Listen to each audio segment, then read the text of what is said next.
Bueno, estamos aquí de nuevo, hermanos. A ver si es que está hablando con el moderador y no puede entrar. No sé lo que pasa. Y sin moderador, pues es un problema, porque David Gilbert no coge el teléfono porque estaba en una reunión. Voy a dar un poquito de tiempo a ver si os podéis ir conectando y a ver si el moderador puede y hacemos el programa. Vamos a ver. Sí, pero es que me dice que lo está viendo José Jiménez. Sí, pero no puedes entrar. A ver cómo te añado yo aquí. A ver si te puedo añadir. Es que no, que va.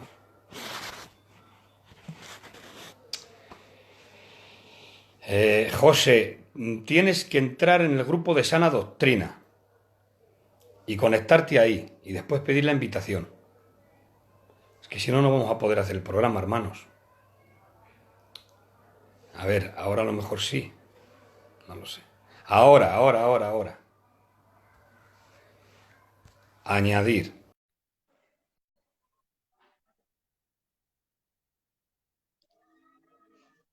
Añadiendo. Ahora sí. Sí. Ahora Ahora sí te veo. Dios te ahora sí. bendiga. Bueno, vamos a Igualmente, ver. tío. ¿Vale? Bueno, ahora estamos. De acuerdo. Bueno, pues vamos a dar un poquito de tiempo a que se conozcan los hermanos y que vayan Amén. dando a compartir el vídeo como hace David. Súper Y así bien. pues se ¿Me oye? oye bien y se ve Sí, se oye. ¿Me oye usted bien a mí? perfectamente. De A mí también, acuerdo. ¿verdad? Sí, tío, Bueno, te oigo bien. vale. Llámame de tú, que así hay más familiaridad. De acuerdo, de acuerdo. Bueno, pues a ver si se conecta gente. Vamos a ver, está viendo de qué. Están viéndolo. Conectaros porque sale solo directo uno. Vaya conectando un poquito la gente y que vaya compartiendo, dalo a compartir. Aunque hay un día de mucho calor hoy, y aquí, pues la verdad es que hoy aquí hace muchísima calor, muchísimo. Pero Aquí bueno, también. En Palma también hace bastante calor. hoy aquí es impresionante, es impresionante. La verdad que no se puede estar en casa ahora, ¿eh? Es muchísimo calor. Bueno, a ver si se van conectando la gente, porque ha aprobado tu publicación. Es que hay, bueno, y estos, yo no sé si se pueden, ahora se van conectando alguno más. Sí, vale, ahí ya se van conectando. Estamos dando un poquito de tiempo para que os conectéis, hermanos,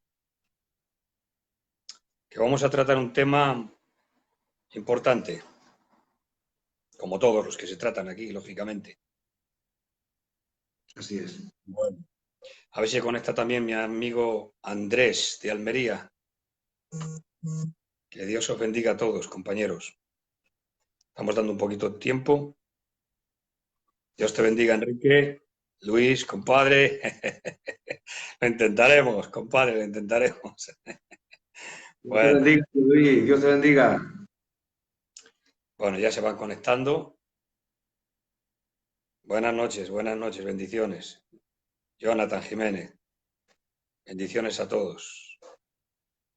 Mi hermano Angie de la iglesia del barrio España aquí en Valladolid también lo está viendo. Ya se van conectando. Ir a darle a compartir el vídeo, hermanos, darle a compartir para que llegue a la gente y vaya tomándolo, darle a compartir. Compartir el vídeo, hermanos, para que vaya llegando a todos, como siempre se suele hacer. Que Dios os bendiga. Están entrando ahora los hermanos. Muy bien. Hola, Angie, Dios te bendiga. Dios te bendiga, José Muñoz. Bueno, pues en breve ya empezamos a compartir, ¿eh? Para que no se nos haga muy tarde. Bueno,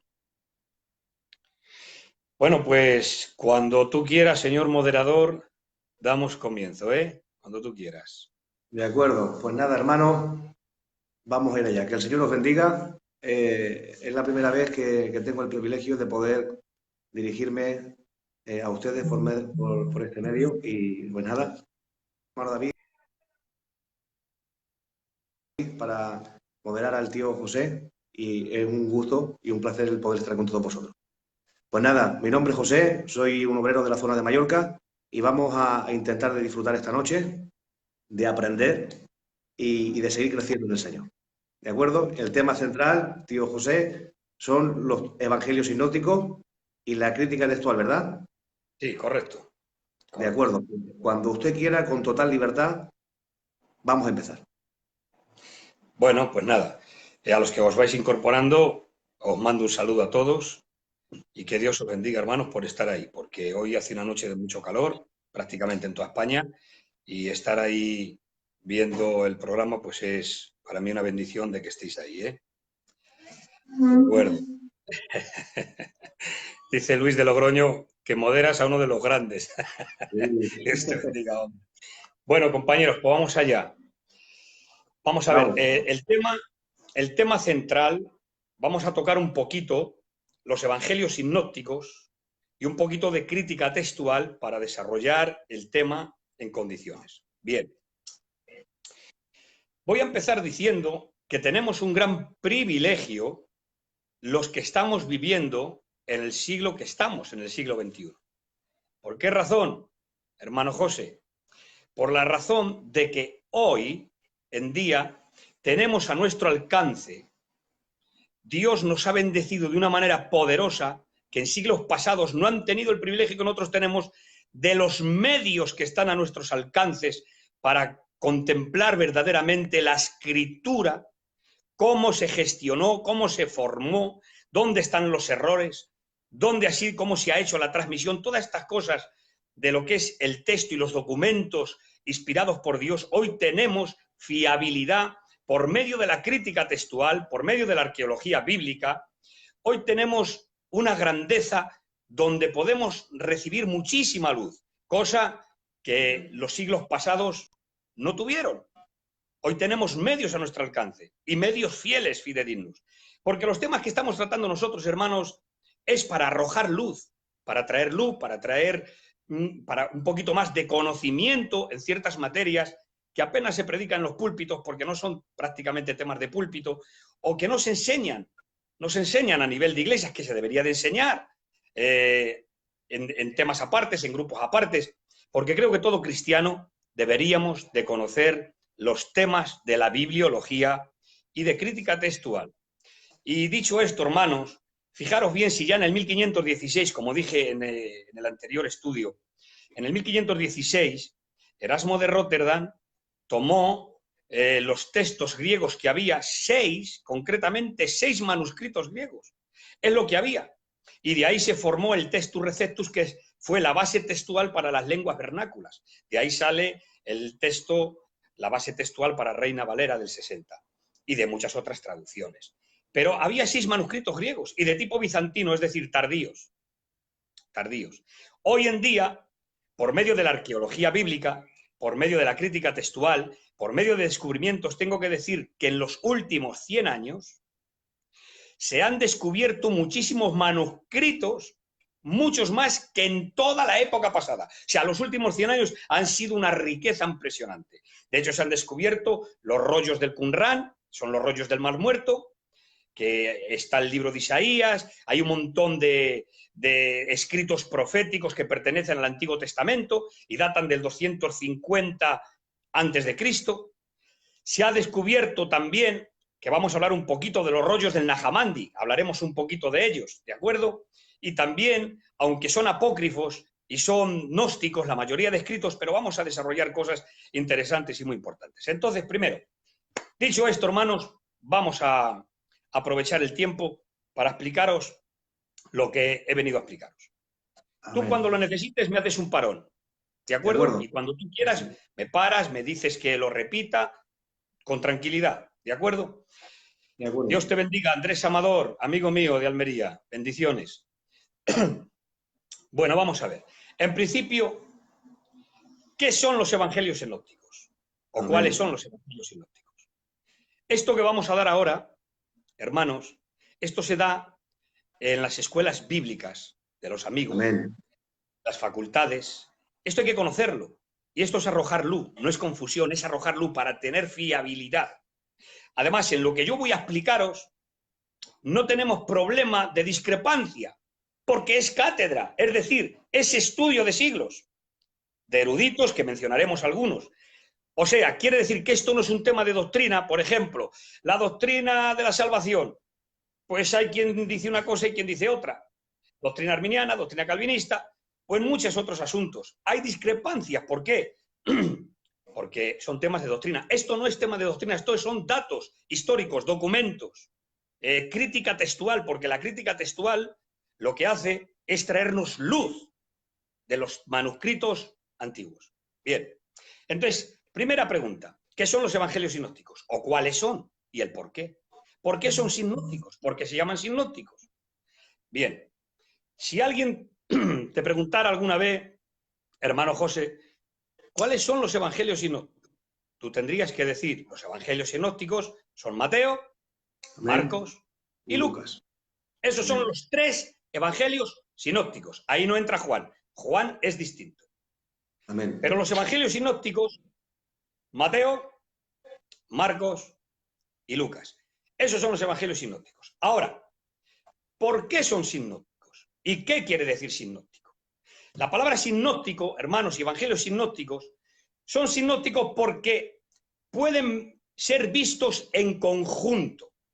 Tienen una misma vista en común, tienen una misma estructura, tienen una misma redacción, tienen mismas palabras y estilo y secuencias iguales en las perícopas. Es decir, tienen misma estructura, tienen mismas palabras, se pueden ver juntos en columnas paralelas o columnas horizontales.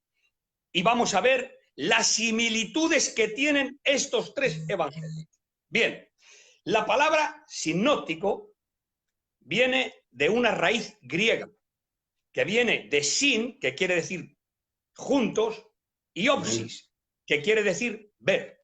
Por lo tanto, son sinópticos porque pueden verse juntos, en paralelo. Tienen muchas similitudes. Cuando se comparan los 3 evangelios sinópticos, los relatos son muy similares, el uno del otro, en contenido y en estructura. Son prácticamente iguales en muchos de los datos. Las mismas palabras, la misma estructura. Tienen una misma óptica, en definitiva. Ahora, estos evangelios, Mateo, Marcos y Lucas, surge lo llamado el problema sinóptico. Cualquiera que empecéis a investigar y a estudiar, vais a ver que muchísimos de los teólogos, que vamos a mencionar algunos de crítica textual, hablan del problema sinóptico. Hay un problema. Ahora, ¿qué es el problema sinóptico? Mirad, hermanos, los expertos ya de siglos, tales como Lessing, Weiss y César Vidal Manzanares, que es un cristiano evangélico y historiador muy reconocido en el mundo evangélico. César Vidal tiene libros muy buenos porque es historiador. Y un tal Lessing y un tal Weiss, estos hombres son muy reconocidos en el mundo evangélico por la crítica textual. Y estos hombres dicen lo siguiente, que los evangelios de Mateo, de Marcos y de Lucas tuvieron que tener una fuente en común para que coincidan con las mismas frases, la misma estructura y los mismos datos en la redacción de sus evangelios. ¿De acuerdo? De acuerdo. Entonces, han llegado a la conclusión de que había una fuente. Entonces, el trabajo de crítica textual sobre los evangelios, hermanos, comenzó en el siglo XVIII. El trabajo de crítica textual sobre los evangelios en el siglo XVIII por Lessing, aunque primero se le dio el nombre de Q a la fuente externa que se supone, la fuente hipotética, que es de la que vamos a hablar, la fuente hipotética llamada Q, fuente Q, que en alemán, esto fue promovido, esa palabra, por Johannes Wessel en el 1890, es el que dio la inicial Q de la palabra alemán Quelle, que quiere decir fuente. Por eso lleva la primera palabra Q. Y la palabra Q quiere decir fuente Q. Ahora, vamos a ver, hermanos, ¿qué es la fuente Q? Mirad, hermanos, vamos a ver aquí algo impresionante. De acuerdo. Y si queréis ir haciendo una pregunta o tú me quieres decir alguna cosa, me paras y me lo preguntas. De momento, ¿vale? Hasta la orden, todo bien. Bien. Todo Bueno, bien. Podemos... entonces, viendo la misma estructura, las mismas palabras, el mismo orden en las perícopas, las mismas palabras, la misma estructura, la misma vista en conjunto, quiere decir que tal como Lessing, Weiss y César Vidal Manzanares, que tiene escrito un libro llamando El primer evangelio, la fuente Q, si lo queréis por ahí comprar, sería bueno que lo estudiaseis, de César Vidal. Se llama El primer evangelio, fuente Q o documento Q. ¿De acuerdo? Entonces, al ver las similitudes de estos tres evangelios, mirar lo que ocurre. Ocurre que dicen que Mateo y Lucas tomaron para redactar su evangelio del evangelio de Marcos y de una fuente hasta el momento desconocida, pero que es la fuente Q. Es una fuente que tuvieron que beber para redactar sus evangelios. Por ejemplo, en Marcos, en el evangelio de Marcos, hermanos míos, contiene 120 versículos que también los contiene el evangelio de Mateo y el evangelio de Lucas. Contienen los 120 versículos. Pero, atención, Mateo y Lucas contienen 230 versículos similares con las mismas palabras y con la misma redacción, pero no están en Marcos. ¿Lo habéis entendido? ¿Lo he explicado bien, hermanos? Lo vuelvo a repetir. De Lo voy a acuerdo. volver a repetir. En el Evangelio de Marcos existe 120 versículos que les contiene Mateo y Lucas. Pero Mateo y Lucas contienen 230 versículos. Mateo y Lucas tienen 230 versículos similares, con las mismas palabras y la misma estructura, pero que no les contiene Marcos. Y de ahí se extrajeron los 230 versículos que contiene Lucas y que contiene Mateo, y de ahí se ha deducido la fuente Q. De hecho, la han restituido y hoy existe una fuente Q, un documento con la numeración. De hecho, hay fuente Q1, Q2 y Q3, porque hablan de diferentes estructuras. Bien. Entonces, hermanos, ¿qué ocurre? Que Mateo y Lucas han tomado del Evangelio de Marcos y han tomado de esta fuente Q, fuente hipotética, de una fuente externa. Claro, hermanos, mirad. Aquí lo que ocurre es que al principio del siglo, cuando Cristo murió y resucitó, se transmitía oralmente.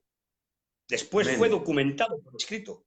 Pero la tradición oral en el pueblo judío tenía mucha autoridad. O sea, la tradición oral era autoritativa y además era algo arraigado en los judíos, de tal forma que la transmisión oral tenía mucho peso. Mirad, hermanos, estamos en un grupo prácticamente que somos todo uno y lo puedo decir con libertad.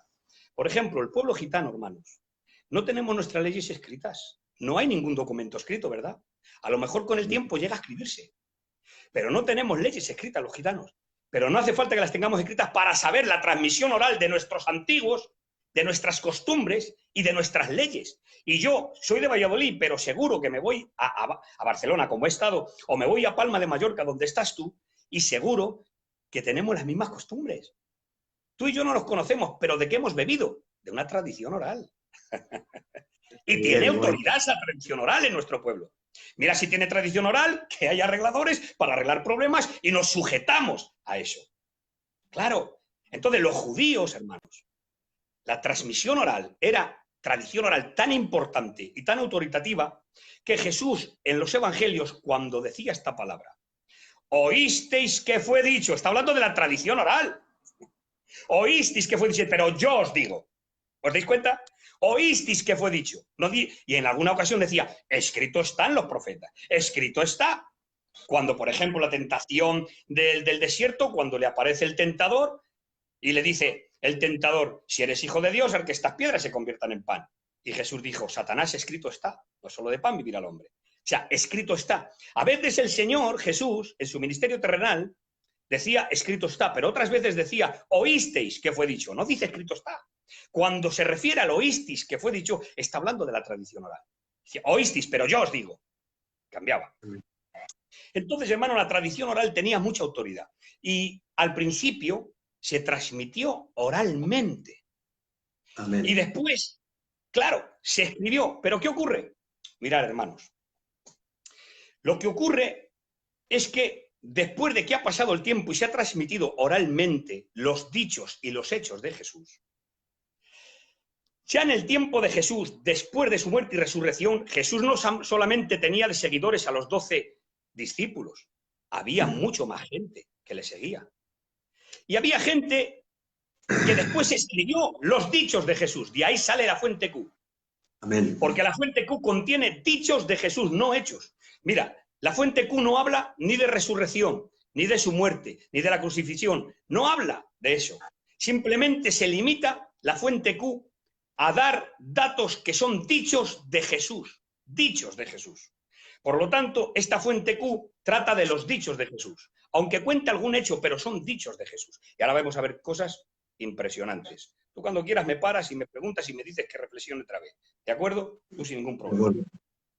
Entonces, en dicha fuente Q, ¿qué es la fuente Q en definitiva? Fuente Q es el material común que se encuentra en el Evangelio de Mateo y en el Evangelio de Lucas y que no está en Marcos y ninguna fuente escrita. Esa es la fuente Q. ¿De acuerdo? Bien. Ahora, entonces, hermanos, ¿qué podemos decir a esto? Surge una palabra. Surge una palabra.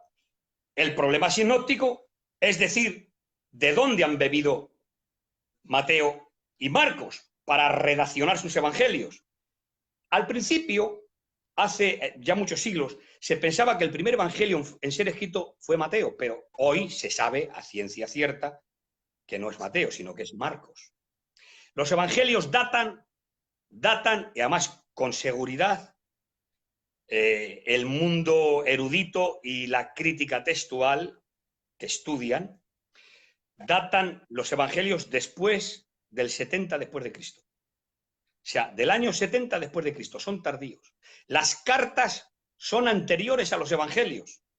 Por ejemplo, el primer escrito sagrado que hubo, se sabe que fue la carta del apóstol Santiago, que data del año 45 después de Cristo.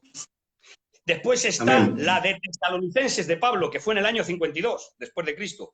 Algunos dicen que es Gálatas, dependiendo si va dirigida la carta de Gálatas al norte o a Gálatas del sur, dependiendo de eso. Entonces, el primer documento inspirado por Dios, escrito y que tenemos en la mano, fue la epístola de Santiago. Después, la primera epístola a los tesalonicenses o Gálatas, dependiendo. Y así sucesivamente todas las cartas se desarrollaron. Antes que los evangelios son tardíos. Es decir, repito esto que es muy importante, lo primero que se formó en escritura sagrada fueron las cartas y después los evangelios, que son tardíos. Entonces, ahora sucede una cosa. Estos, Mateo y Lucas, han tomado de Marcos, porque tienen coincidencias con Marcos, por eso son los sinópticos, y tienen una fuente externa llamada la fuente Q, que son dichos de Jesús, porque coinciden en 230 versículos Mateo y Lucas y coinciden con 120 versículos en Marcos. La misma estructura, la misma vista, las mismas palabras, la misma redacción en las perícopas. Entonces han tomado esa fuente y han tomado de Marcos. Bien, surge una pregunta. ¿Qué hacemos con la inspiración de la palabra? Porque si ellos han tomado fuentes externas para redaccionar su evangelio, han tomado a Marcos y han tomado una fuente externa para redactar sus evangelios, ¿qué podemos decir de la inspiración de las escrituras? Sería una pregunta que había que hacerla y que debe de ser contestada. ¿Entendéis eso, hermano José? Claro, si decimos Totalmente. que los evangelios han tomado de una fuente externa y de Marcos para redactar su evangelio, la inspiración de la palabra, ¿qué ocurre? Lo vamos a explicar. Amén. Pues el problema sinóptico no afecta absolutamente para nada en la inspiración de las escrituras. No afecta para nada. Lo vamos a ver. Mirad, vamos a coger la Biblia, ¿eh? Mira. Vamos a coger la Biblia. Capítulo 1 y versículo 1 del Evangelio de Lucas. Atención.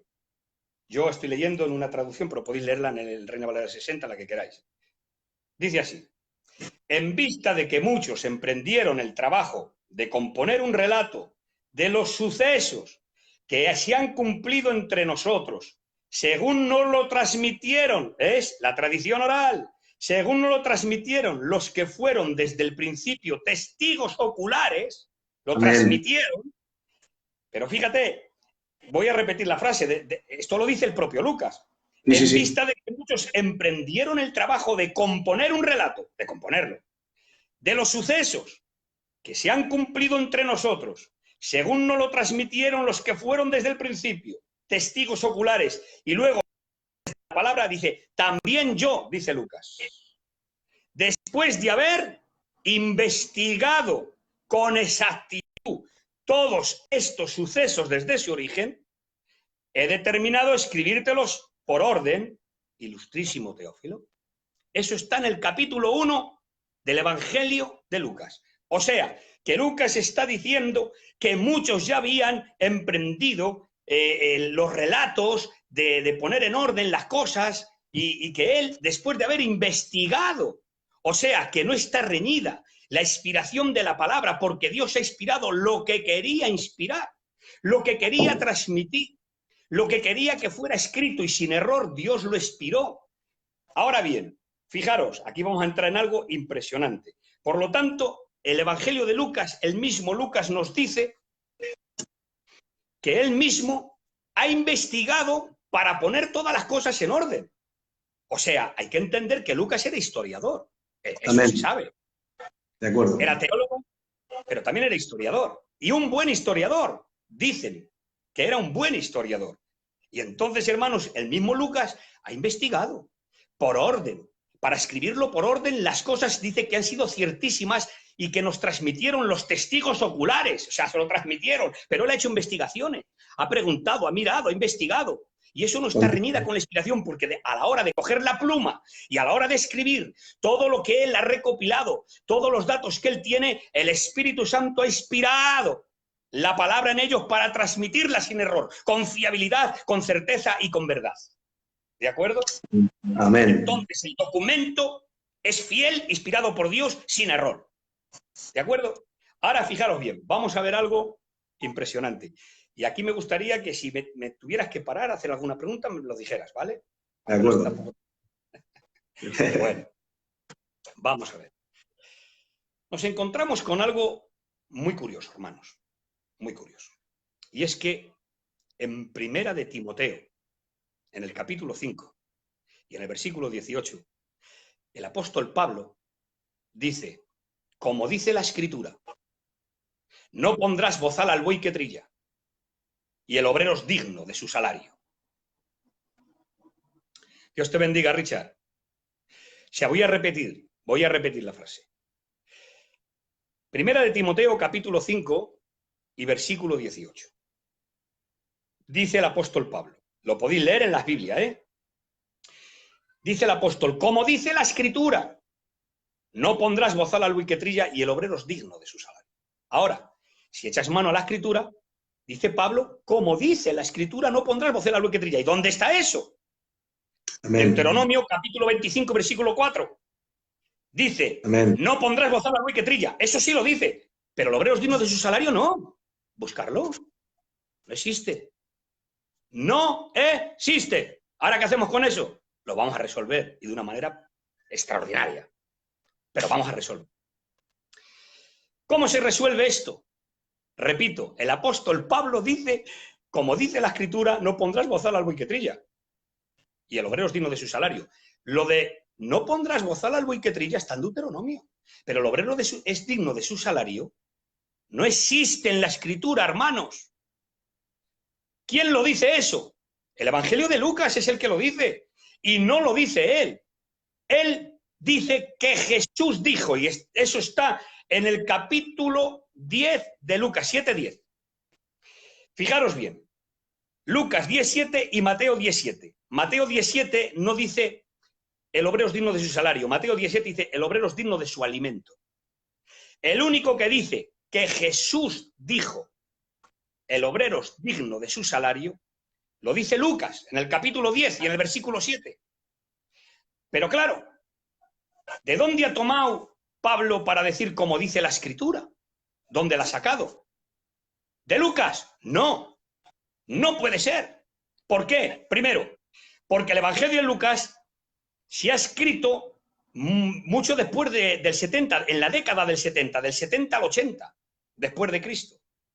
Y Primera de Timoteo es anterior. O sea, el apóstol Pablo no ha podido tomar de Lucas porque el Evangelio de Lucas no estaba escrito cuando Pablo ha escrito Primera de Timoteo. Primer punto.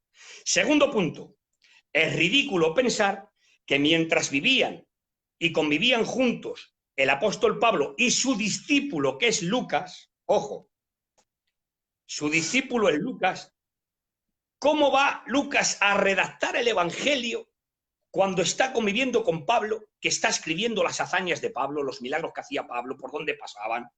Ahora, imaginaros que Lucas escribe el Evangelio y ahora el maestro, que es Pablo, el apóstol, que es Pablo, el que tiene la revelación, que es Pablo, va a tomar del Evangelio de Lucas, de su discípulo, y lo va a dar la altura de escritura sagrada. ¿Me explica, ojos, hermano? Totalmente. O sea, imaginando que, bueno, es que Pablo ha podido tomar de Lucas porque él dice, como dice la escritura, pero es que no lo dice la escritura. Lucas dice que Jesús dijo, el obrero es digno de su salario. No existe en ningún sitio más. Solamente hay, a excepción de Mateo 10:10, pero que no dice el obrero es digno de su salario, dice el obrero es digno de su alimento. Entonces, ¿qué podemos hacer? Gracias, Enrique, Dios te bendiga. ¿Qué podemos decir? Voy a repetírtelo. El Evangelio de Lucas es más tardío que la carta de Primera de Timoteo. Primera de Timoteo va antes, después el Evangelio de Lucas. Eso está datado. Pero vamos a suponer, vamos a dejar la imagen correr. Vamos a dejar la imagen correr y vamos a decir, no. Lucas ya estaba escrito. Y Pablo ha visto que eso está escrito ahí y que Jesús ha dicho el obrero es digno de su salario y lo ha escrito. Pero es ridículo pensar eso. ¿Por qué es ridículo, José, hermano, moderador? ¿Por qué es ridículo pensar eso? Porque no es normal que viviendo contemporáneamente el discípulo con el maestro, el apóstol de la revelación con el discípulo, que el discípulo escriba el Evangelio y que después Pablo tome de la fuente de Lucas que ha escrito su discípulo y le da la altura de escritura sagrada diciendo, como dice la escritura, y pone Deuteronomio a la altura del escrito de Lucas, dándolo autoridad. No puede ser. Entonces, ¿de dónde se ha sacado Pablo, hermanos, esto? Muy sencillo, estamos hablando de una fuente Q. ¿Por qué? Porque eso ya estaba documentado anteriormente. ¿Qué pasa? No era escritura inspirada por Dios ni escritura sagrada, no, pero fueron palabras, dichos que Jesús dijo. Y al decirlo Jesús, Pablo le da la misma autoridad que escritura sagrada. Muy bien. ¿Se ha entendido, no? Se entiende. Claro. Totalmente. Entonces, ¿por qué Pablo dice, como dice la escritura? Porque son palabras que Jesús dijo y eso ya estaba documentado. De ahí sale también la base para la fuente Q. Hubo un documento de los dichos de Jesús y ese dicho estaba escrito. Jesús dijo eso. Y ahora por la inspiración del Espíritu Santo escribe diciendo, como dice la escritura, no pondrás voz a la luz que trilla, y el obrero es digno de su salario. ¿Quién lo dijo? Jesús. Y Pablo, a las palabras de Jesús, le da la misma autoridad que la escritura sagrada. Esto tiene gloria, hermanos. Esto tiene mucha gloria, hermanos. Claro. Entonces, viendo esto, es muy importante también deciros algo que os voy a fundir los plomos en esta noche. Dios te bendiga, Antonio Romero. Os voy a fundir los plomos en esta noche porque voy a deciros 2 o 3 cosas muy, muy importantes, aparte de las que ya estamos diciendo. Bueno, vamos a ver. Hemos dicho que los evangelios son tardíos, después del 70, a excepción del evangelio de Marcos, que data sobre el 68, es el de los primeros. Por eso se dice que el primer escrito de los evangelios fue Marcos, ¿vale? Después los demás evangelios. Bien, todos los evangelios son tardíos, después del 70 después de Cristo, a excepción de Marcos, que es de sobre el 68. Bien. Bueno, los evangelios son redaccionales, hermanos. O sea, que han tomado una redacción. Mateo y Lucas, estamos hablando de los evangelios sinópticos. Y hemos dicho por qué son sinópticos. ¿Y qué quiere decir sinópticos? La palabra sinóptico, repito, es que quiere decir ver juntos. Tiene una misma vista común, una misma estructura, una misma redacción, una misma palabra, una misma secuencia de las perícopas. Es decir, que tienen muchas similitudes. De hecho, tiene, repito, lo voy a repetir, 230 versículos tiene Mateo y Lucas similares, pero que no están en Marcos. Y ahora, en Marcos hay 120 versículos que los contiene Mateo y Lucas. Por lo tanto, Mateo y Lucas han tomado, para redactar su evangelio, han tomado la fuente de Marcos, el evangelio de Marcos, y la fuente Q. ¿De acuerdo? Entonces, De acuerdo. esta fuente Q, que es un documento hipotético, porque no tenemos el documento en origen, no le tenemos, no lo hay. Ningún crítico, ningún estudioso te va a decir que ese documento está, no existe. Pero se ha retrotraído de tal manera que se ha restablecido por medio de sacar los versículos y por medio de sacar la redacción, se ha formado el Evangelio Q, que no tiene nada que ver con la inspiración y con todo esto, porque lo que tenemos por palabra inspirada son los evangelios que tenemos en las manos, hermanos. ¿De acuerdo? Amén. Bien. De acuerdo. Vale, claro, es algo impresionante. Por ejemplo, los evangelios son redaccionales. O sea, han tomado una redacción de datos históricos, de fechas, de frases, y han redaccionado. Mateo y Lucas toman de Marcos, redactan, porque hay algo muy importante. Lucas no conocía a Mateo. Mateo no conocía a Lucas. Detalle muy importante. Y otro dato muy importante, muy importante. Lucas no conoció a Jesús en su ministerio terrenal. Lucas nunca habló con Jesús. ¿Te podemos hacer una pregunta? Dime. A ver si no me equivoco. Según creen los historiadores, que Lucas se añadió a los viajes misioneros del apóstol San Pablo en el año 51 después de Cristo. Justamente cuando Pablo zarpaba hacia Troas en el capítulo 17 del libro de Hechos, si mal no equivoco. ¿Puede ser? Sí, ¿por qué no? Claro, acuerdo. porque encima, vamos a ver, aquí hay un detalle muy importante. El apóstol Pablo muere bajo Nerón en el año 64, después de Cristo. O sea, coge esta idea. En el año 64, después de Cristo, muere Pablo. Pero todos sus escritos ya estaban circulando. Todos. Colosense, segundo de Timoteo. De acuerdo. Todos sus escritos. Los escritos de Pablo circulan, los que son de Pablo, porque hay algunos que se atribuyen que la mitad es de Pablo, que otro fue un discípulo, en fin, pero los escritos de Pablo ya circulaban. Los que tenemos en la Biblia. Aparte de que Pablo hizo muchos más escritos, pero que ya no se consideran inspirados. Por eso no hay un documento oficial en la Biblia. Está documentado lo que fue inspirado por Dios, lo que es palabra para nosotros. O sea, en el año 64, el apóstol Pablo muere. Y muere bajo el emperador romano Nerón. Ahí muere Pablo en el año 64. Ahora, los evangelios son más tardíos. ¿De acuerdo? Entonces, lo que estoy diciendo es que los evangelios son redaccionales, es decir, van tomando una redacción. Mateo no conoce a Lucas, Lucas no conoce a Mateo, Lucas no conoce a Jesús en vida, en su ministerio, no le conoce, no ha tenido una relación personal con Cristo, no lo conoce en su vida ministerial a Cristo. Lucas es mucho después, como tú bien estás hablando, es mucho después. Entonces, Lucas no conoce a Jesús. ¿Pero qué ha hecho? Como hemos leído en el capítulo 1, investigar, poner por orden, tomar fuentes externas, pero que a la hora de coger la pluma, el Espíritu Santo la ha inspirado para transmitir sin error todo lo que Dios quería inspirar, con los datos. ¿De acuerdo? Bien. Ahora, los evangelios son redaccionales. Han tomado de Marcos y han tomado de los dichos de Jesús, de la fuente hipotética a la fuente Q. Y han hecho su redacción. Y eso no está reñido con la inspiración de la palabra, porque lo hemos visto en el capítulo 1, hemos visto que el apóstol Pablo, por medio de la inspiración divina, dice, no pondrás bozal al buey que trilla, como dice la Escritura, Deuteronomio, dice, y el obrero es digno de su salario. ¿Dónde lo dice? En fuentes externas, hermanos, porque no existe en las Escrituras el obrero es digno de su salario, a excepción de Lucas, que lo dice Jesús. El obrero es digno de su salario. Pero hemos visto que Lucas es posterior a la carta de Pablo. Entonces, ¿de dónde la ha tomado? La fuente Q. De los dichos. ¿Por qué? Porque ya estaba escrito ese dicho de Jesús y Pablo, a las palabras de Jesús, le da la misma autoridad que las Sagradas Escrituras. Las palabras de Jesús las pone a nivel de Sagradas Escrituras. ¿De acuerdo? Estupendo. Bien. Estamos gozando, Romero. tío. Sí, me alegro, me alegro.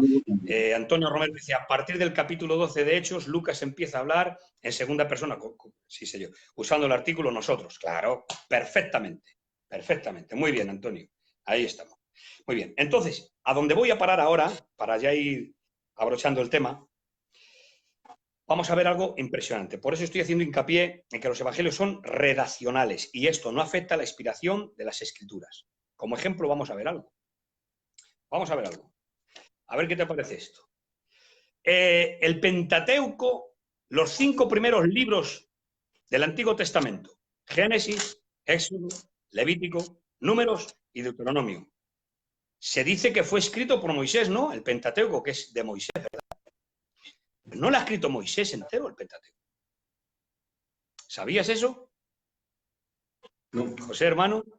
¿No? no, Pues no te vas a sabía. enterar de algo. Pues te vas a enterar de algo que te va a fundir los plomos. Vale.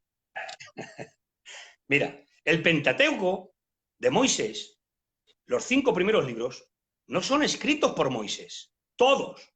La voz de Moisés sí está la voz de Moisés, Vale, pero vale. Moisés no la ha escrito.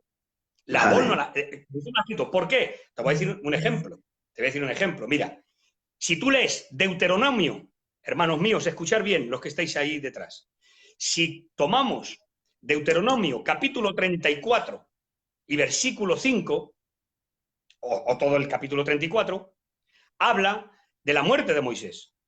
Y dice, y murió Moisés y lo enterró Dios, y no se sabe el lugar de su sepultura hasta hoy. No me digas a mí que Moisés escribió su propia muerte, cómo iba a ser, que le iba a enterrar Dios en un sitio que no se sabe.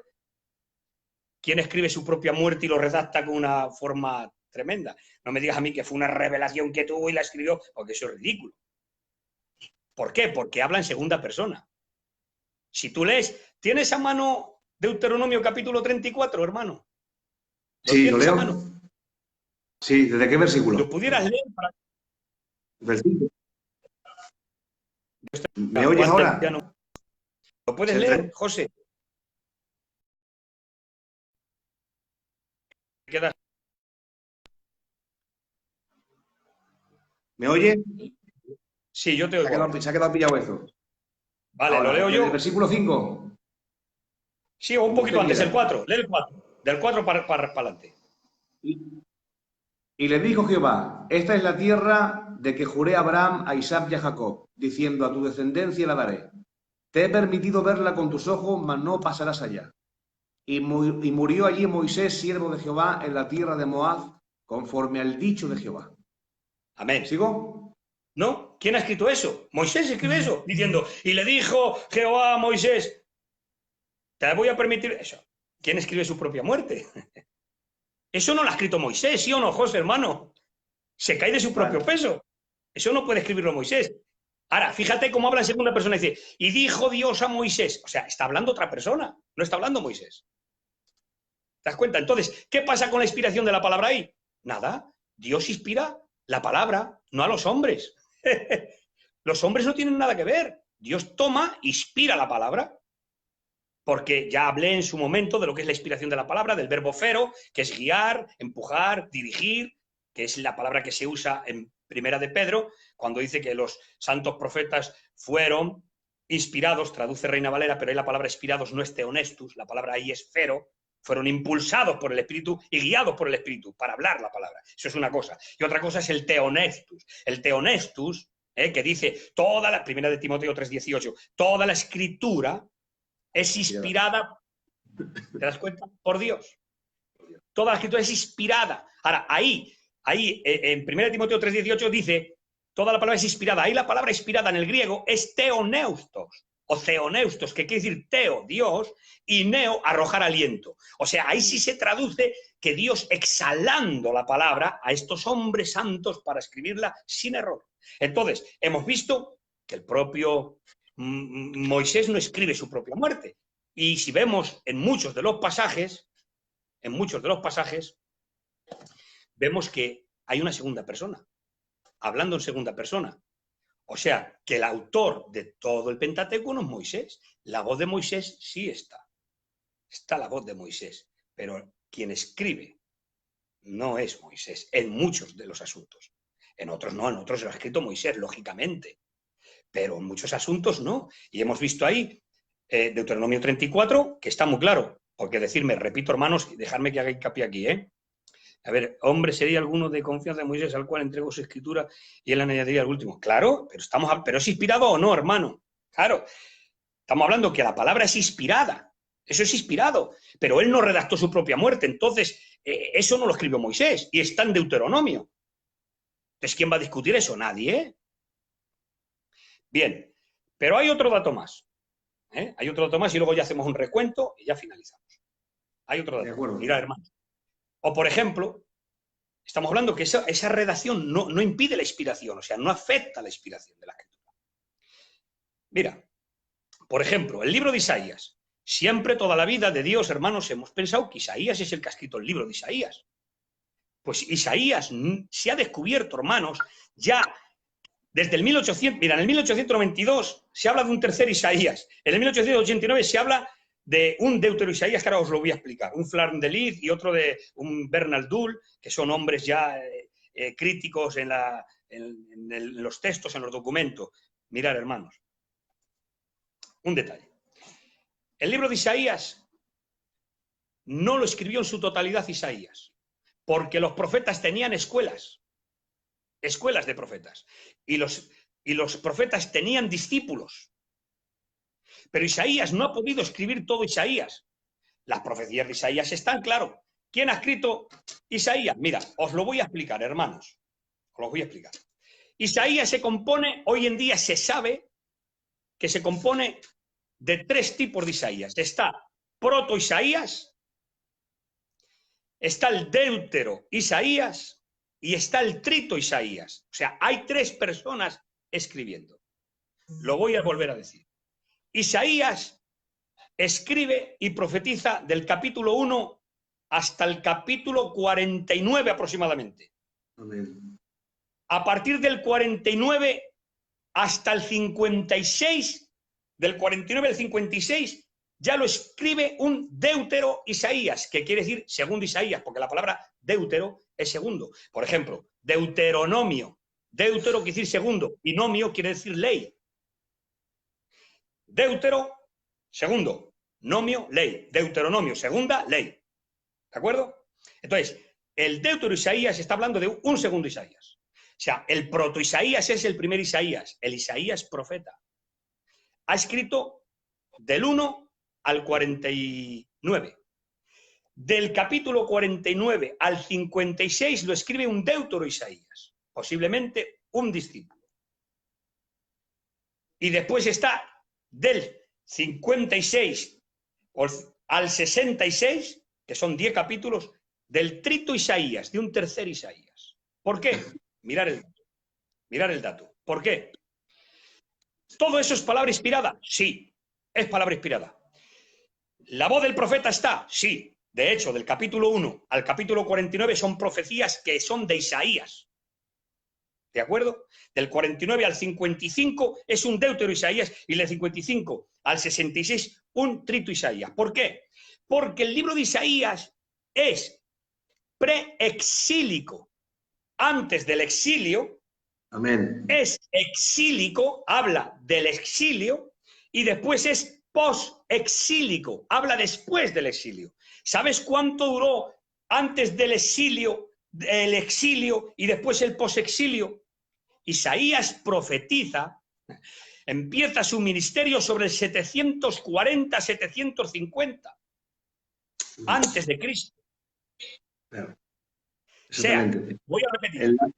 El dato exacto se podía ubicar en la muerte de Ucías, que se cree que Ucías murió en el año 740 a.C. Ahí es cuando empieza el ministerio. En el 722, Asiria cautiva a la parte del norte, ¿verdad? Es ahí también, ¿no? Esa es la parte donde también... ¿Estás hablando bien? ¿Está bien? Sí, sí, bueno, sí. Claro, hay que colocarlo ahí, con el rey Ucías, hay que colocarlo ahí. Entonces, profetiza sobre el 740 que empieza su ministerio. Claro, en el 740 a.C., pero después el exilio es en el 530 y pico. 530 y pico, 540, 550, y después del exilio, o sea, que el exilio duró 70 años. Sí, una pregunta. Es que en el 722 a.C.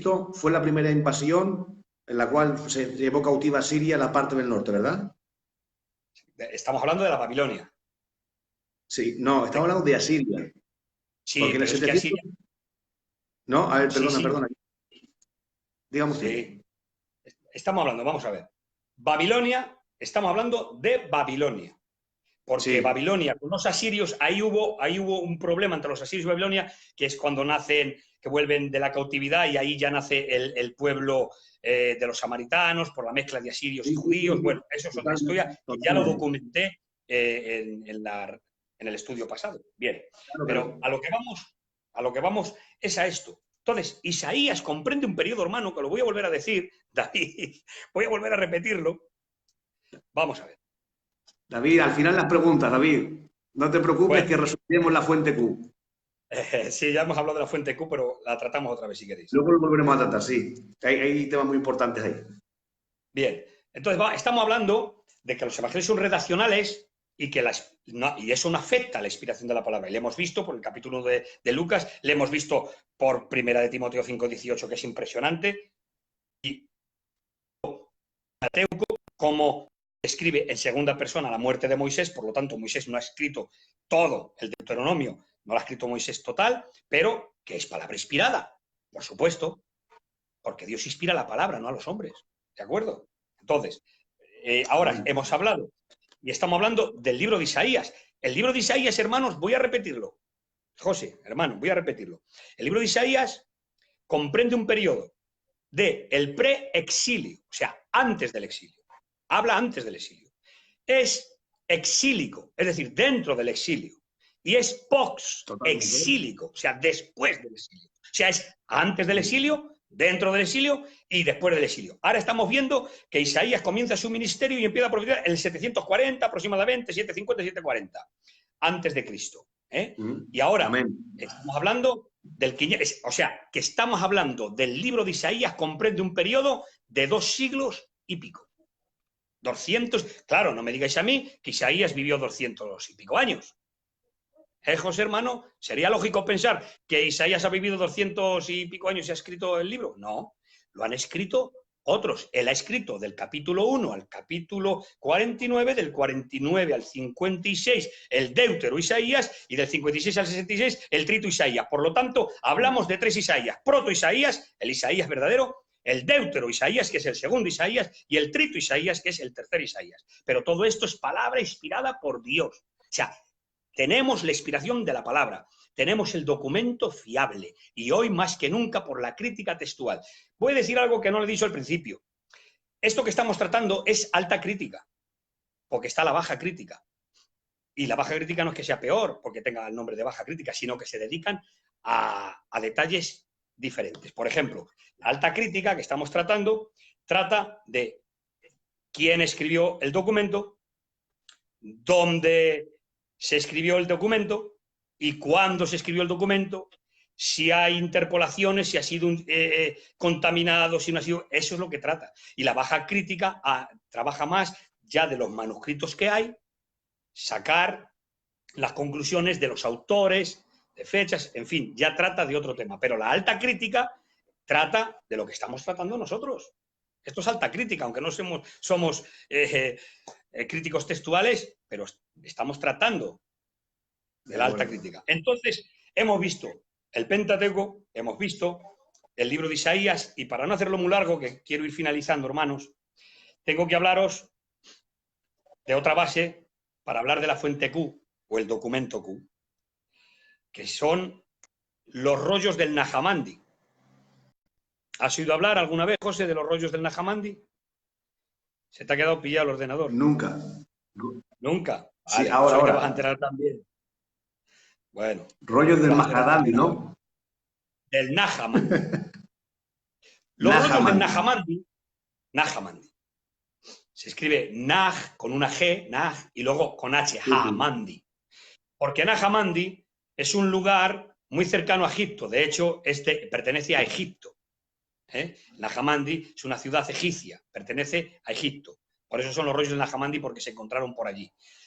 Se encontraron unos rollos de pergamino, unos códices, metidos en una ánfora de cerámica, bien tapados y conservados. Y lo descubrió un labrador, buscando minerales, lo descubrió. Es muy similar a cómo se descubrieron los rollos del Mar Muerto, del Qumrán. Sabéis que iba un pastor de cabras que tiró una piedra porque se iba una cabra y dio a una gruta, a una cueva, ¡plas! Y sonó que se rompió algo. Entonces entró y vio que se había roto una ánfora, una vasija, y ahí estaban los rollos del Qumran. Pues muy parecidamente se ha encontrado esto. Era un hombre, un labrador que buscaba minerales y cosas, y golpeando vio que había una vasija de cerámica tapada con cuero, y dentro había unos códices, pergaminos, pero códices. Entonces, estos son los rollos del Nag Hammadi. Se encontraron en el año 1945, los rollos del Nag Hammadi. Entonces, en el 1945, al encontrarse estos rollos de Nag Hammadi, ¿qué había ahí? Bien, se encontró, fijar, esto ya es apócrifo, más bien pseudoepigráfico, que si queréis hacemos la diferencia en lo que es apócrifo y lo que es pseudoepigráfico. Si usted lo puede definir y explicar, sería maravilloso. Pues yo lo explico porque se puede explicar bien. Bien, se encontraron los rollos del Nag Hammadi en el año 1945. Ahora, ¿qué contenían esos códices? Se encontró el Evangelio de Judas. Es apócrifo, no es inspirado, es literatura gnóstica. Es más, de una secta de los cainitas. Se llamaban cainitas. El Evangelio de Judas. Se encontró el Evangelio de Felipe. Y se encontró el Evangelio de Tomás. Ese es muy importante. De hecho, Eusebio de Cesarea ya lo menciona. Ya en el siglo IV se menciona el Evangelio copto de Tomás. Evangelio copto de Tomás. ¿Por qué el Evangelio copto de Tomás? Porque estaba escrito en copto. El copto es una lengua egipcia muy antigua, tanto en idioma como en escritura. Copto. Por eso es el Evangelio copto de Tomás, escrito en copto. Y ese, dicen que prácticamente no es literatura gnóstica, los demás sí. Son escritos gnósticos. Por eso, aunque son apócrifos, se consideran pseudoepigráficos. ¿Qué es pseudoepigráfico? Mira, voy a explicar esto. Vamos a ver. ¿Todos los apócrifos son pseudoepigráficos? No. ¿Pero todos los pseudoepigráficos son apócrifos? Sí. Y ahora dirás tú, ¿cómo es eso? A ver, explícamelo. Pues yo te lo voy a explicar. Mira, te voy a hacer una pregunta sencilla, me vas a responder porque es muy sencilla. Si decimos, ¿los colombianos son sudamericanos? ¿Sí o no? Y decimos, sí, los colombianos son sudamericanos. Pero no podemos decir que todos los sudamericanos son colombianos. Eso no se puede decir. O sea, todos los colombianos son sudamericanos, ¿verdad? Pero todos los sudamericanos son colombianos, no. Porque hay sudamericanos que no son colombianos, pero los colombianos sí son sudamericanos. Entonces, los apócrifos, los pseudoepígrafos, ¿son apócrifos? Sí. ¿Pero todos los apócrifos son pseudoepígrafos? No. ¿Por qué? Porque los pseudoepígrafos, la palabra pseudo quiere decir falso. ¿Por qué? Porque tomaban el encabezamiento en la escritura para que fueran recibidos como escritura sagrada y escritura autoritativa, ponían el nombre de personas célebres, por ejemplo, Tomás, el discípulo, el Evangelio copto de Tomás, Judas, Felipe, el Evangelio de Bartolomé. O sea, ponían nombres a personas, por ejemplo, el Evangelio de Nicodemo. Hay 21 evangelios gnósticos. Válgame. 21 evangelios gnósticos, hermanos. Y claro, con doctrinas peligrosísimas, con doctrinas heréticas, con doctrinas destructivas para la Iglesia. ¿Y qué querían hacer los gnósticos? Introducirlas. De ahí, hermanos, en 1 de Juan, en el capítulo 2 y versículo 9 o 19, dice, salieron de nosotros, pero no eran de nosotros. ¿De quién creéis que habla? El apóstol Juan, en 1 de Juan. Habla de los gnósticos, porque era contemporáneo de uno de los cabezas principales del principio de siglo, el gnóstico más conocido, que era Cerinto. Y dice la historia, hermanos, que el apóstol Juan entró a los baños públicos de Éfeso y se encontró con Cerinto y empezó a salir voceando y chillando, tapándose la cabeza con las manos. Juan, dice la historia, diciendo, salgan todos de los baños públicos, pues está dentro el enemigo de toda la verdad, Cerinto. Cerinto era uno de los primeros gnósticos. Uno de los primeros herejes. Sí. Y negaban la divinidad de Cristo. Era el primer ataque De hecho, podíamos Amén. hablar de las doctrinas gnósticas. Había tres doctrinas heréticas destructivas, al menos tres, terribles. Es que la materia era mala y el espíritu era bueno. Por eso un Dios puro y santo no podía habitar en una materia como un cuerpo, porque el cuerpo es malo. Por eso no importaba lo que hicieras con el cuerpo, porque la materia es mala y el espíritu es bueno. Bueno, Amén. un montón de doctrinas heréticas que traían muchos problemas a la cristiandad. Entonces, para que fueran admitidos sus escritos, ¿qué hacían? Les querían dar autoridad. ¿Y cómo les daban autoridad? Poniendo el nombre de ese escrito como que lo hubiera escrito el Evangelio de Pedro. Por ejemplo, existe el Evangelio de Pedro. Claro, la Cristo era el apóstol Pedro, pues a recibirlo. Y ponían, claro, un nombre falso, porque no lo había escrito ni Pedro, ni lo había escrito Tomás, ni lo había escrito Felipe. Por eso se llama pseudo, porque la palabra pseudo es falso. Pseudo epígrafe, y epígrafe es escrito, o sea, escrito falso, o falsos escritos. Ahora bien, dentro de los rollos del Najamandi, que es literatura gnóstica prácticamente, está el Evangelio Copto de Tomás, que se dice que ese parece ser que no es gnóstico. Ahora, ¿qué contiene el Evangelio Copto de Tomás? El Evangelio Copto de Tomás tiene, atención a este dato, el Evangelio Copto de Tomás es original, no es copia, es el que hay, y existe hoy, en la actualidad, está guardado en el museo. Ahora mirad, hermanos, ¿qué es lo que contiene el Evangelio Copto de Tomás? Contiene 114 dichos de Jesús similares a los evangelios sinópticos. Ahora, ¿de qué año lo datan el Evangelio Copto de Tomás? La mayoría lo datan entre el año 50 después de Cristo y 70, incluso antes, aunque hay quienes lo datan del año 150.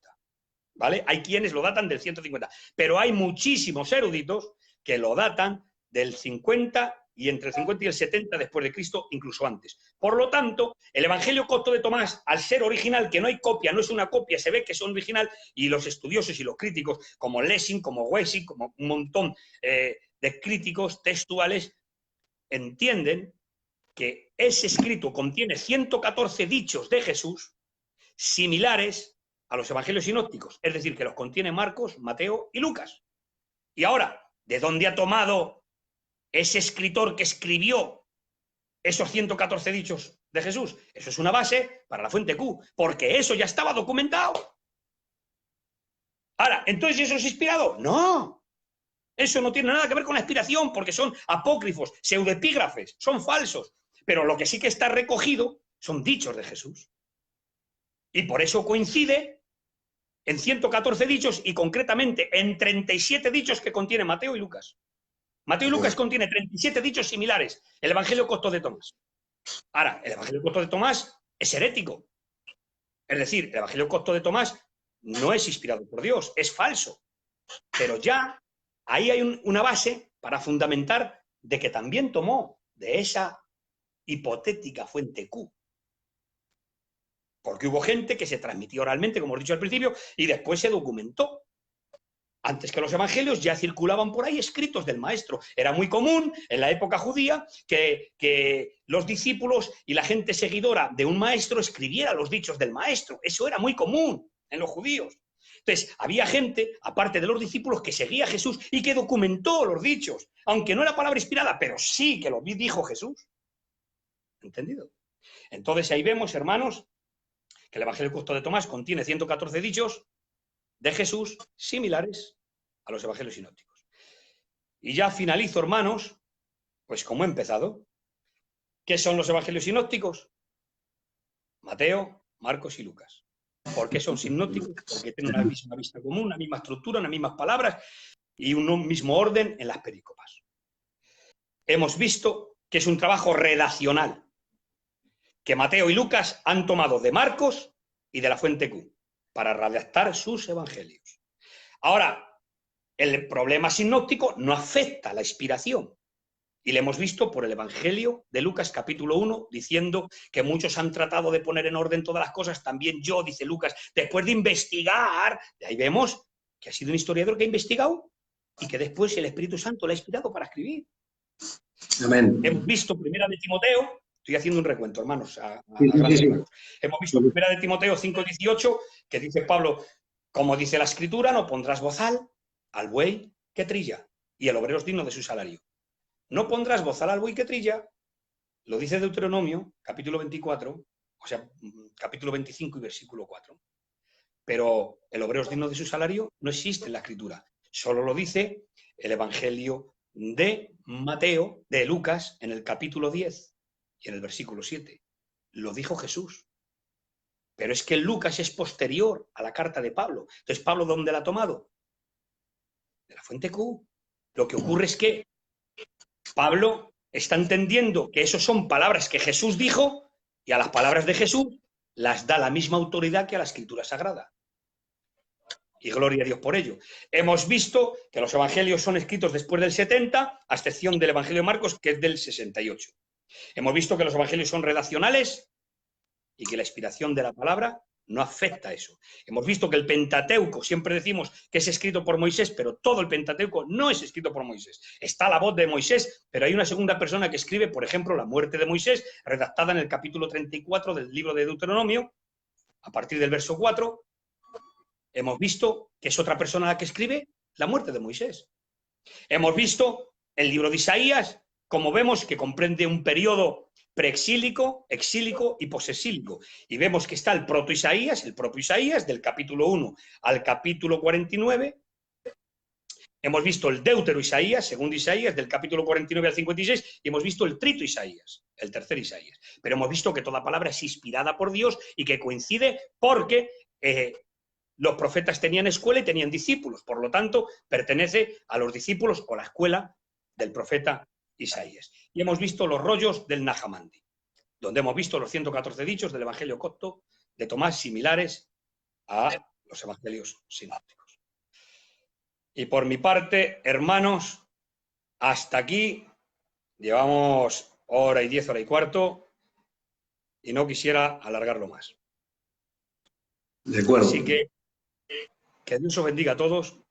Permíteme que me escuchen los hermanos decir lo que he empezado diciendo. Hoy, en el siglo XXI que estamos viviendo, hermanos, tenemos la bendición de Dios de tener a nuestro alcance material fiable, donde por medio de la arqueología bíblica, por medio de hombres que se han dedicado a la crítica textual, de estudiar los documentos, por medio de los descubrimientos, por medio, hermanos, de la ciencia hoy que tenemos que están estudiando todos estos temas, tenemos la fiabilidad de retrotraer el texto, de tener palabra de Dios en las manos, de poder investigar, de tener luz. He dicho, hemos empezado diciendo desde el 1516, Erasmo de Rotterdam hizo el Textus Receptus, hermanos, con 6 manuscritos griegos. Hoy hay, hermano mío, más de 5.700 manuscritos griegos para el Nuevo Testamento. Y hay 250.000 divergencias. O sea, en 5.700 manuscritos griegos para el Nuevo Testamento hay 250.000 variantes. O sea, que varían de uno a otro en 250.000 variantes. Y todo eso, la crítica textual se ocupa de redactar y de tomar la esencia, de redactar y copilar y cotejar los textos fidedignos. Así que, hermanos, de lo que se trata es de aportar luz, de traer conocimiento y de que esto nos empuje a buscar, a tener seguridad en la palabra y a tener bendición de Dios por medio de lo que está en nuestras manos. Así que hoy tenemos mucha seguridad, hermanos, para tener la palabra de Dios en nuestra mano, tal y como fue desde los ancestros. Que Dios os bendiga. Dios te bendiga, José. Miguel Maya, eres el Lutero. Que Dios te bendiga, Miguel. Bueno, gracias, David Gilbert Jiménez. Excelente, gloria a Dios. El Señor no quiso usar el hebreo, quiso usar el griego, sí, señor. Muy bien. Pues nada, hermanos, espero con esta aportación haber sido de bendición. Y un poquito más adelante, bueno, hemos hablado un poquito de los apócrifos, pero ya hablaremos de los apócrifos en otra ocasión, más adelante. Y tengo pendiente, quiero deciros, hermanos, que veo comentarios, porque entro en Sana Doctrina, veo preguntas que hacéis y que me mencionáis para responder las preguntas, pero la pregunta hay que responderla como se debe de responder. Gracias, Antonio Romero, Dios te bendiga. La pregunta hay que responderla como se debe. Entonces, escribiendo yo no puedo responderte, porque según yo te escribo te van a surgir más preguntas. Entonces, prefiero hacerlo en directo y que me De preguntes en acuerdo. directo. ¿Entiendes, hermano? A todos lo estoy diciendo, porque claro, han hecho preguntas y decían, esto habrá que preguntárselo a nuestro bibliólogo, el hermano José y tal. Y claro, entrar ahí a escribir, primero, me voy a tirar una hora escribiendo, luego para que lo leáis no lo vais a leer porque tiene que ser largo y hay que dar la respuesta concreta, fidedigna, auténtica y razonable. Entonces, me gusta más responder en directo y no por escrito. Entonces, si me veis que no entro a compartir o a responder preguntas, prefiero hacerlo en directo. Tengo una pregunta de hace mucho tiempo que la próxima vez que compartamos, si Dios permite, voy a traerlo, que vamos a hablar de la carta a la Odisea. Esa pregunta no se me ha olvidado y la voy a traer, si Dios permite. Y hablaremos de la Odisea y de los apócrifos. Así que Dios os bendiga, hermanos. Bueno, pues De hemos acuerdo. hablado también de César Vidal, hemos hablado de Lessing, hemos hablado de Weiss, hemos hablado de hombres que se han dedicado desde el 1800 a la crítica textual y que nos han bendecido con toda esta riqueza. Así que tenemos al alcance nuestro hoy mucho material, hermanos, para desarrollar nuestra fe y tener, y por lo menos cuando transmitamos la palabra de Dios, transmitir la palabra tal y como es, sin ser adulterada. Hoy tenemos fiabilidad, sobre todo en el Nuevo Testamento. El Nuevo Testamento ha sido retrotraído hasta los ancestros. Hoy hay fiabilidad en las Biblias y versiones críticas de estar restaurado el Nuevo Testamento al 100%, hermanos. Así que os aconsejo de que compréis Biblias críticas y a Biblias.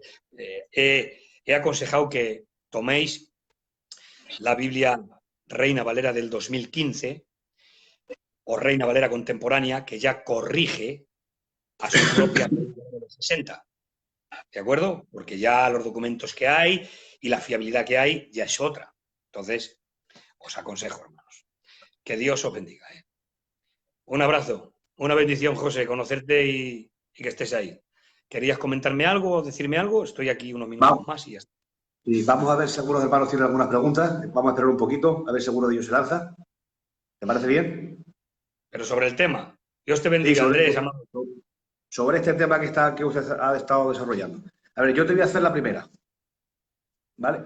¿Cómo podemos, a ver, porque siempre hemos estado escuchando, o yo te hablo por mí, en las Biblias que tenemos, yo tengo poco material, y siempre que estudiamos la introducción a los evangelios, por ejemplo, siempre nos datan que fueron escritos antes del 70 después de Cristo, por cuanto en los evangelios sinópticos ninguno de ellos menciona, bueno, se ve la caída de Jerusalén, la profetizan, pero no se ve el cumplimiento de ella.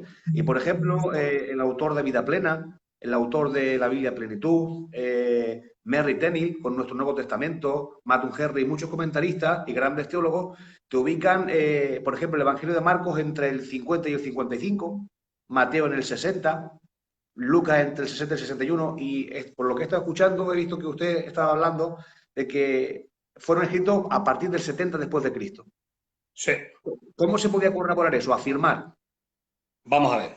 Mira, por ejemplo, hoy en día, si tiras de la mayoría de exégetas, de la mayoría de estudiosos críticos, si tiramos de los que se dedican a esta materia, por ejemplo, lee de Christian Wessy, lee de Lessing, lee César Vidal y lee historiadores, porque son los que tienen materia para ello, y la inmensa mayoría, ya lo dije en el otro programa, porque esto mismo que te voy a decir ya lo dije en otro programa, la inmensa mayoría los datan a partir del 70 después de Cristo.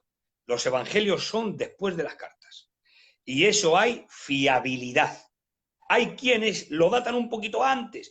Estamos hablando de una variación de muy poquito, de 8 o 10 años a lo máximo. A lo máximo, de 8 o 10 años. Eso ya lo dije en otra ocasión. Pero la mayoría te vas a encontrar que lo datan después del 70. Es más, hay un dato curioso que además te lo vas a encontrar si lo estudiáis, lo vais a encontrar. Mirad, hermanos, el Evangelio de Lucas se llama así, mira, como yo lo voy a decir, se dice.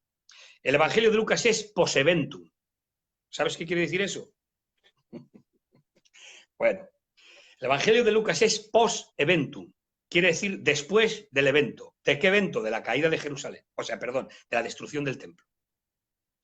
La destrucción del templo fue en el año 70 por el general Tito y la tropa romana, ¿verdad? La destrucción del templo de Jerusalén, cuando Cristo profetizó y dijo, no quedará aquí piedra sobre piedra que no sea destruida. Entonces, ¿qué ocurre ahí? Pues que Jesús profetizó la destrucción del templo. Y entonces, los eruditos, como algunos más, por ejemplo, Bernandul o Fran del Lid, hablan de todas estas cosas, y fíjate si es post eventum, que el Evangelio de Lucas, ya en el capítulo 21, el capítulo 19, él habla, incorpora un dato, poniendo las palabras que dijo Jesús de la profecía de la destrucción del templo, y ya te das cuenta que lo está narrando de una manera dando credibilidad, como diciendo lo que dijo Jesús, lo veis que está cumplido, o sea, fue cumplida la profecía escatológica, es decir, cuando escribe la destrucción del templo, añade datos como diciendo, está dejando entrever de que eso ya había ocurrido. Vale. ¿Me estás cogiendo? Por eso Sí, claro. se llama post-eventum. Lucas es post-eventum, es decir, que fue después de la destrucción del templo. Y el dato es Lucas 19, Lucas 21. Ahí aparecen unos datos que no lo contienen otros evangelios, porque no dejéis de entender que Lucas era historiador, teólogo, pero historiador. Y entonces él dice en su propio evangelio que después de investigar con diligencia todas las cosas, y entonces añade la profecía de Jesús y lo da como cumplido la destrucción del templo. Parece ser que está dejando ver que ya eso había ocurrido, porque está haciendo énfasis en que esa profecía escatológica se había cumplido. ¿Entiendes? Por eso se data de que si la destrucción del templo fue en el 70, pues el Evangelio de Lucas ha sido a partir del 70, porque ya habla de la destrucción del templo. ¿Has cogido la idea? Sí, sí, sí. Por eso se llama el Evangelio post-eventum, Lucas. ¿De acuerdo? Bien. Entonces, los evangelios son a partir del 70, hermanos. Y repito, la carta de Santiago es la carta, el documento sagrado primero que hubo fue Más antiguo. la epístola de Santiago, el más antiguo. Después está Primera de Tesalonicenses o Gálatas, haciendo la diferencia de si fue dirigida a Gálatas del norte o Gálatas del sur. Por ejemplo, nuestro amigo David, él cree que fue Gálatas antes que Tesalonicenses, y Steve no, porque hay gente que apoya esa idea.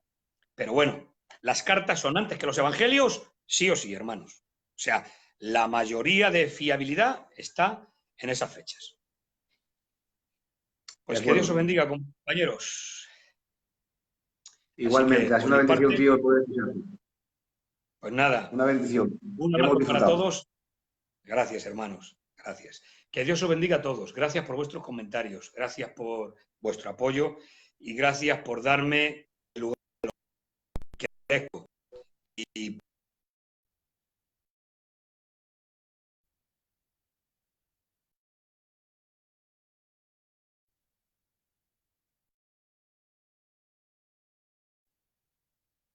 Richard, Dios te bendiga. Este José tiene cuerda. Pues sí, sabes que esto es lo mío. Y me tiras un poco de la cuerda, ya no paramos. Angie, Dios te bendiga. Se me corta la batería, hermano, se me apaga. Que Dios os bendiga. Un abrazo, José, ya estaremos en contacto, ¿vale? Ha sido una bendición que estés mirando conmigo y conocerte. ¿De acuerdo? Igualmente, tío. Un abrazo. Desde Valladolid, para Palma de Mallorca y para todos vosotros, hermanos. Que Dios os bendiga. Compartir el vídeo.